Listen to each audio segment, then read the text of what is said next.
কি করছো মা? এই যে পাটিসাপটা করব, ময়দা সুজি সব গুলাচ্ছি।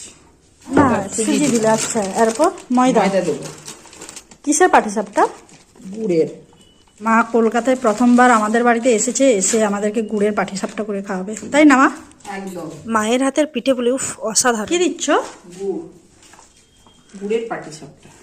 ওয়াও, বাবা নলেন গুড়ের পাটিসাপটা কাকে খাওয়াবে? জামাইকে খাওয়াবে? জামাই। ওরে বাবা, জামাই ভাগ্যবান। তো মা গুড় এড করলো, এবার কি দেবে মা? এটা জল একটু দিতে হবে, একটু দেবো, বেশি দেবো না। আচ্ছা।